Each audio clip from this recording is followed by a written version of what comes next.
Hello there, 2021 is not over yet, but it has so many good films that I want to talk about. And so, this is why I made the video of the top 10 Indian films of 2021 so far. I'm really excited to talk to you about these films, and I will tell you where they all are available so that you can also give them a watch.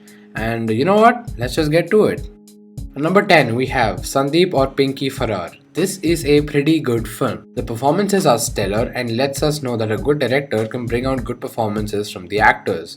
It's a film where the commercial audience can enjoy it because it's a chase movie where our main characters are being chased and have to hide. But it's also a film that subtly communicates its themes about gender stereotypes, how men and women are treated. The way it does this is also fresh. It subverts the usual tropes from Bollywood movies. The characters' names are one thing, as well as there's an item number in the film. But here, instead of objectifying the female character, the male dances with full enthusiasm. This is a fun watch with social themes that more people should be aware of. At number 9, we have Arkarayam. This is a good film. The setting takes place in Kerala, and Corona plays a vital role in the story. The characters feel real and vulnerable, mainly because of the subtle performances and how ordinary it felt. But the film has a twist that hooks you. It's treated as ingloriously as possible, adding to the realism of it. The main theme of the film is about how one person can be perceived differently by many different people, and how it's nearly impossible to truly know someone. In my opinion, the film's theme could have been communicated a bit better, and many scenes are a bit too slow. But this is one film that deserves to be watched by many. It's very uncinematic, very raw, and beautiful. On number 8, we have Cinema Bundy. This is a heartfelt and funny film. This film celebrates cinema and talks about how anyone can be a filmmaker.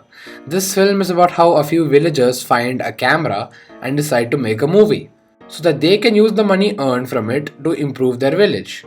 Since the characters have a strong want, the plot moves forward smoothly. Every character is charming and unique in their own way. The only flaw in the film is that there should have been some more conflict. Either way, this is a very heartwarming and delicate film. Thoroughly like this one. On number 7, we have Joji. This is a film I did not love at first, but on rewatch, I appreciate it much more. It's a well done retelling of Shakespeare's Macbeth, and it's interesting to see how the same tale can be perceived differently by filmmakers and storytellers. The characters feel odd and realistic. The production design feels cold and harsh, which is brilliant because that's the result of the characters' attitudes towards one another. Fahad's performance is transformative and hypnotic. The rest of the cast too do a great job with their characters. Joji, according to me, is a film about how one murder leads to another and the consequences of making the wrong choices. The score is also a noteworthy addition. Kala. This is probably the only action film on the list, but this film rules. The first act is a little draggy. I get the intention of it and how it contrasts with what's to come later in the film, but I wish it went a little bit more quick. But as the film continued, it just became fabulous. The action is fantastic. There are many interesting camera movements that add to the intensity of the scenes. I love the blood and gore of the film. The film dilutes violence to the point where it becomes almost comedic, and it's worth it. The cinematography goes crazy in the end. This is a bizarre film that explores the wild nature of human beings when it's tested to the core. I loved this film. On number 5, we have Nayadu. This is a really good film. The performances are stellar, although Joju George outshines all. The script is well written, and it's a chase film, where cops chase cops. That's the real interest of the film. Our protagonists are innocent cops who are framed for a murder and they are on the run. This is the external plot, but the real heart of the film lies in the moments of humanity in between all the action. Themes such as corruption of the government, justice system, media, and caste are explored. More tragic than one might imagine, although the character work could have been improved. But still, Nayadu is a fantastic film with great technical aspects to it as well, apart from the magnificent screenplay. On number 4.5, we have Sherni. Now listen, I know there were supposed to be 10 movies, but suddenly out of nowhere, I watched this movie yesterday called Sherni, and I thought it was going to be mediocre, but my god, it's actually really good. So I had to talk about it. Without giving too much spoilers, I would just like to say that it is a great film with great performances by Vidya Balan, Brijendra Kala, and my man Vijay Raz, and also Neeraj Kabi, one of my favorite actors. And it really talks about the cruelty we show to animals and the forest and the animals are actually portrayed as allies, but we humans are the monsters. And that's a nice subversion which has been done in many other films, but I like it here as well. The themes are really well explored and the performances are great. You should watch Shreni on Amazon Prime. On number 4, we have The White Tiger. This film was quite intense and entertaining. Seeing the main character Balram trying to achieve his goal through patience and perseverance was an immersive experience. The visuals of the film were beautiful, and there are many stunning moments where the true nature of the characters are revealed. Its fast paced nature was engaging, and the performances were quite solid. It's about class and caste, and it is explored in an interesting and fresh way. Adarsh Gaurav is an absolute star, and we need to see him in more films. Seriously, do not let this guy go. Overall, this is a pretty good film and is dark and heartfelt in weird ways. On number 3, we have Karnan. This is one solid film, probably the most surprising of them all. From the poster, it looks like a typical forgettable action masala entertainer that glorifies the perfect hero, where the heroine is pointless and he beats the bad guys. But no, this film is not that. It has minor elements of a commercial entertainer, but the writing and execution of this film is much more nuanced. The film is a great retelling of the Mahabharata, where the characters and moralities are boldly reimagined and subverted. Karnan is a flawed protagonist who finds strength within himself and his oppressed community. This is a magnificent film about societal oppression and battling it.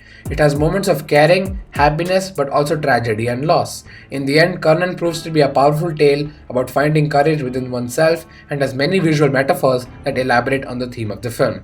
Please do give this one a watch. Alright, now we have our top 2. On number 2, we have Drishyam 2. Honestly, on first hearing about the film, I did not expect much. I mean, good Indian sequels are a very rare case. A few examples are Lage Raho Munna Bhai and Gangs of Wasseypur Part 2. But this film hits it out of the park. This is one heck of a film. A perfect continuation to its predecessor classic Drishyam. The film clearly shows you that it wasn't made for the intention of money, but the writer had a story to tell. The events of the film stay with you, and the characters' memories become traumatic for them. They have moved on with their lives but have not forgotten about it. Jitu Joseph takes risks by adding new information to pre-established scenes. The only flaw is that many scenes with revelations or shocking new reveals are shot in such a dramatic way, making it unintentionally funny sometimes. But other than that, this is a film with shocking new revelations that serve the story, but also explores nihilistic themes about how the aftermath of a crime never leaves the characters, how simply knowing about their actions and living with it is their crime. The characters are further explored as we see how far they're willing to go to achieve what they want and what they care about. I still cannot fathom how great of a film this is. And on number 1, we have The Great Indian Kitchen. This is the best Indian film I've seen so far, mainly because of its simplicity. But the film manages to improve on its other aspect because of the simple story. It's about a passionate dancer becoming a housewife and about her surrendering to the social norms and gender expectations of society.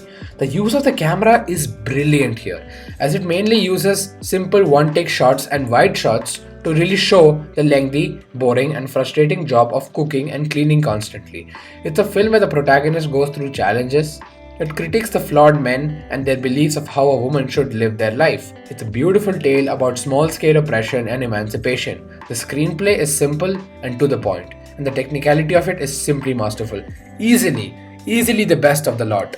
So yeah, this was my list of the top 10 Indian films of 2021 so far. I'm really hoping that throughout the other half of the year, we will get even better films, and I'm very sure that we will.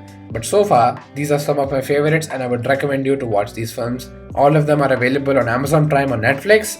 Please give them a watch, and please like this video. Like, come on, man, just like click that little button, and also click on subscribe if you can, because we're reaching 300 subs, and if we reach 300 subs, I'm gonna do a Q&A.